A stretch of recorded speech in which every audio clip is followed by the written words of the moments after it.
আসসালামু আলাইকুম প্রিয় শিক্ষার্থীরা, কেমন আছো তোমরা? আশা করি ভালো আছো।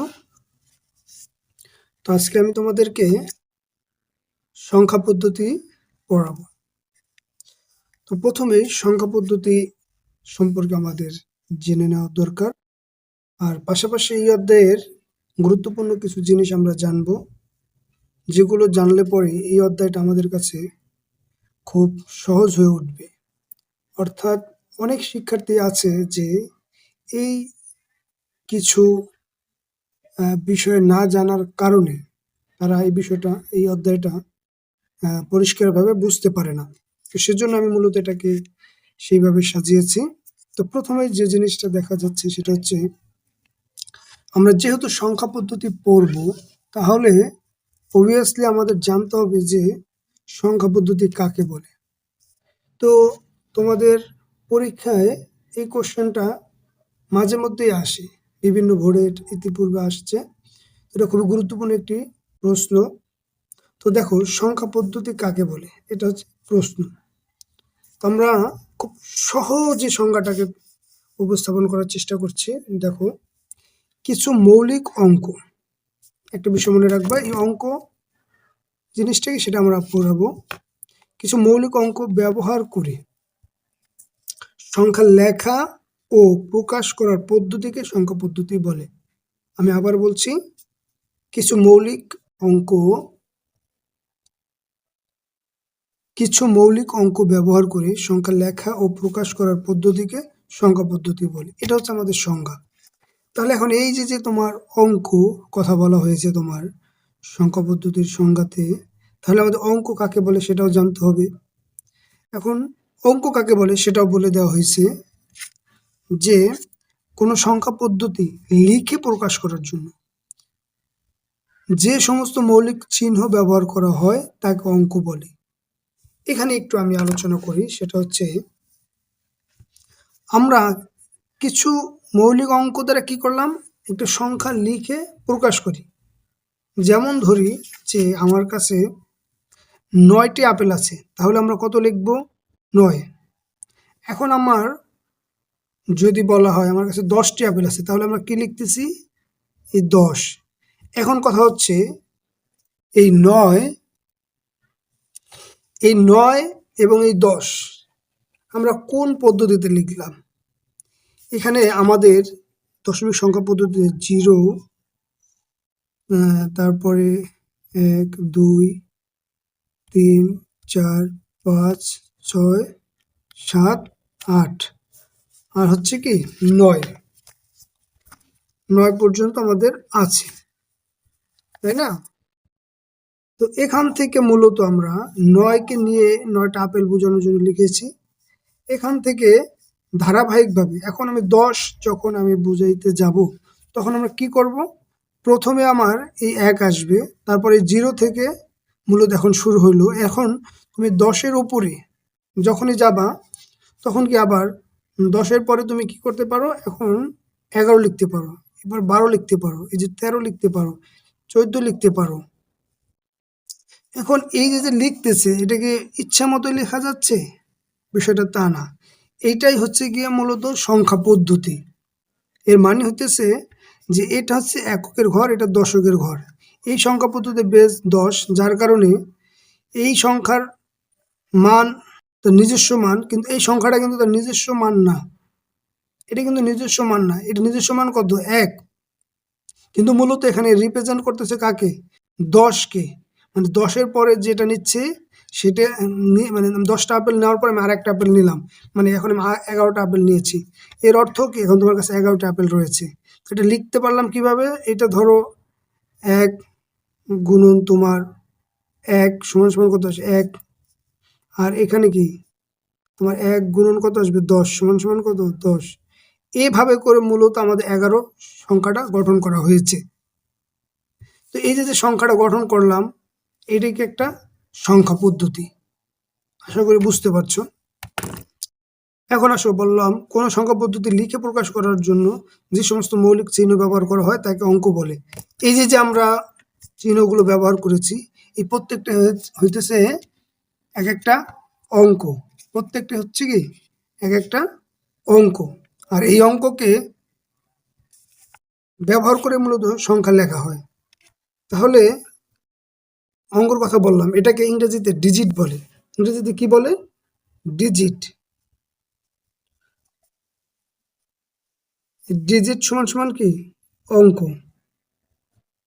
অর্থাৎ ডিজিট যে কথা, অঙ্কও কি সেই একই কথা। আমরা এই যে দশমিক সংখ্যা পদ্ধতি নিয়ে মূলত আমি উদাহরণটা দিয়েছি, এই দশমিক সংখ্যা পদ্ধতি মূলত কি আমাদের এই ভারতবর্ষেই তৈরি হয়েছে। এখন আমরা দেখবো বেস বা ভিত্তি কাকে বলে। যে সংখ্যা পদ্ধতিতে মোট যতগুলো অঙ্ক ব্যবহার করা হয় তাকে ওই সংখ্যা পদ্ধতি বেস বা ভিত্তি বলে। যেমন ধরো আমাদের দশমিক সংখ্যা পদ্ধতিতে 0, 1, 2, 3, 4, 5, 6, 7, 8, 9, এখানে মোট কতগুলো অঙ্ক ব্যবহার করা হয়েছে? 10টি। তাই এই 10ই হচ্ছে এই সংখ্যা পদ্ধতির বেস। তাহলে আমরা কি কথা বললাম? যে সংখ্যা পদ্ধতিতে মোট যতগুলো অঙ্ক ব্যবহার করা হয় তাকে ওই সংখ্যা পদ্ধতির বেস বা ভিত্তি বলে। তাহলে এটা বুঝতে পারছি। বিট কাকে বলে? দেখো বাইনারি ডিজিটকে সংক্ষেপে বিট বলে। অর্থাৎ এই 0 এবং 1 এই দুটো কি বাইনারি ডিজিট। এটা হচ্ছে কি বাইনারি ডিজিট। এদের একক মানে এক একটাকে পৃথক পৃথক ভাবে বিট বলে। কি বলে? বিট বলে। এইটা একটা বিট, এইটা একটা বিট। আশা করি বুঝতে পারছো। বাইট কাকে বলে? 8 বিটের গ্রুপকে বাইট বলে। যেমন 0, 1, 0, 1, 0, 1, 0, 1।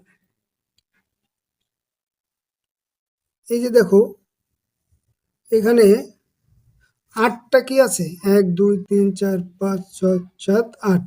এই 8টা বিট আছে। এই বিটের এই গ্রুপটাকে একত্রে বলা হবে কি? বাইট। একত্রে কি বলা হয়? বাইট। এটি হচ্ছে মূলত বাইটের সংখ্যা। তাহলে আমরা বলতে পারি 8 বিটের গ্রুপকে বাইট বলে। আর এরকম 8 বিটের একটা গ্রুপকে 1 বাইট। এখানে যদি 16টা বিট থাকতো তাহলে 2 বাইট। এইভাবে হিসাব করা হয়। এরপর রয়েছে স্থানীয় মান।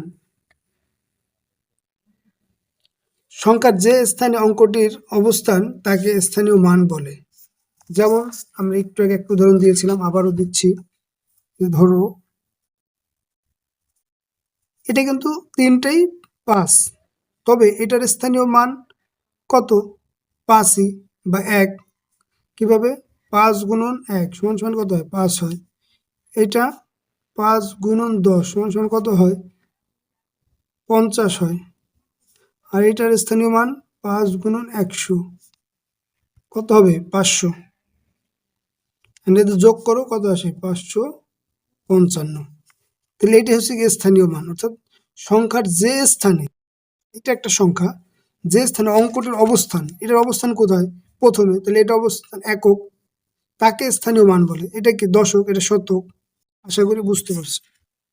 রেডিক্স পয়েন্ট কাকে বলে? যে পয়েন্ট দ্বারা সংখ্যাকে পূর্ণাংশ ভগ্নাংশ এই দুই অংশে ভাগ করা হয় তাকে রেডিক্স পয়েন্ট বলে। যেমন আমরা লিখলাম ধরো 36.36, এটাকে একটা রেডিক্স পয়েন্ট। আমরা সবসময় দশমিক বলে থাকি, আমরা দশমিক হিসেবেই জানি, তবে এটাকে একটা রেডিক্স পয়েন্ট। এটা কি নাম যদি জানতে চাও তাহলে এটা মনে রাখবে, এটা হচ্ছে রেডিক্স পয়েন্ট। এই যে রেডিক্স পয়েন্ট।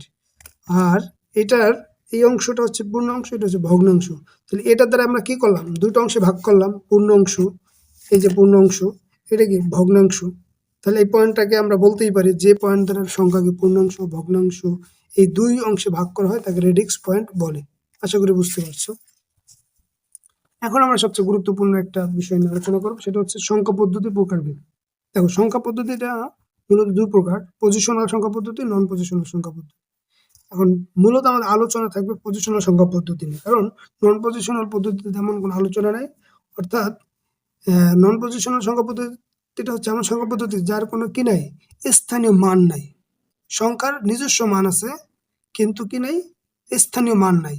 আর স্থানীয় মান না থাকার কারণে মূলত কি এই নন পজিশনাল সংখ্যা পদ্ধতির কোনো প্রকার ভেদ নাই এবং এর তেমন বিস্তারিত আলোচনাও নাই। আমাদের আলোচনা মূলত পজিশনাল সংখ্যা পদ্ধতি নিয়ে। পজিশনাল সংখ্যা পদ্ধতি মূলত 3টা বৈশিষ্ট্য, সেটা একটু নোট করে নিও। এর স্থানীয় মান আছে, প্রথমে সংখ্যার নিজস্ব মান আছে, তারপর স্থানীয় মান আছে, এবার বেস বা ভিত্তি আছে। এই তিনটা বৈশিষ্ট্য যে সংখ্যার থাকবে সেটাই হবে কি পজিশনাল সংখ্যা পদ্ধতি। আশা করি বুঝতে পারছো। এই পজিশনাল সংখ্যা পদ্ধতি চার প্রকার: দশমিক সংখ্যা পদ্ধতি, বাইনারি সংখ্যা পদ্ধতি, অক্টাল সংখ্যা পদ্ধতি, হেক্সাডেসিমাল সংখ্যা পদ্ধতি। এখন আমরা এই চারটা সম্পর্কে একটু জানবো। তাহলে সহজ কথা মনে রাখবা, সংখ্যা পদ্ধতি প্রধানত দুই প্রকার: পজিশনাল, নন পজিশনাল। আর পজিশনাল সংখ্যা পদ্ধতি কয় প্রকার? চার প্রকার: দশমিক, বাইনারি, অক্টাল, হেক্সাডেসিমাল। দশমিক সংখ্যা পদ্ধতি সম্পর্কে একটু দেখি আমরা।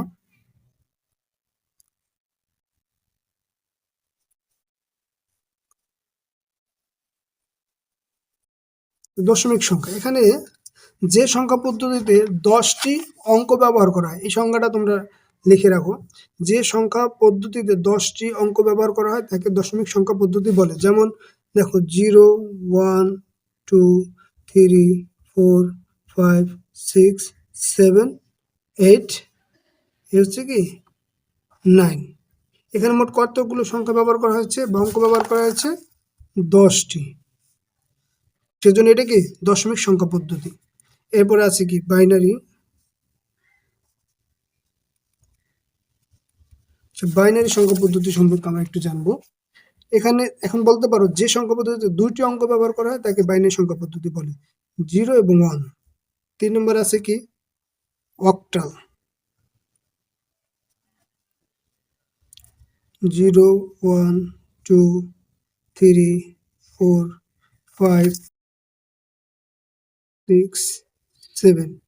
এখানে মোট কয়টা অঙ্ক ব্যবহার করেছে দেখো, 0, 1, 2, 3, 4, 5, 6, 7, মোট 8টি অঙ্ক। তাহলে আমরা বলতে পারি যে সংখ্যা পদ্ধতিতে 8টি অঙ্ক ব্যবহার করা হয় তাকে অক্টাল সংখ্যা পদ্ধতি বলে। এবার হচ্ছে আমাদের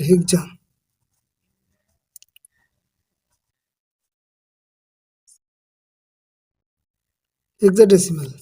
তাহলে এখানে আছে 0, 1, 2, 3, 4, 5, 6, 7, 8, 9, A, B, C, D, E, F।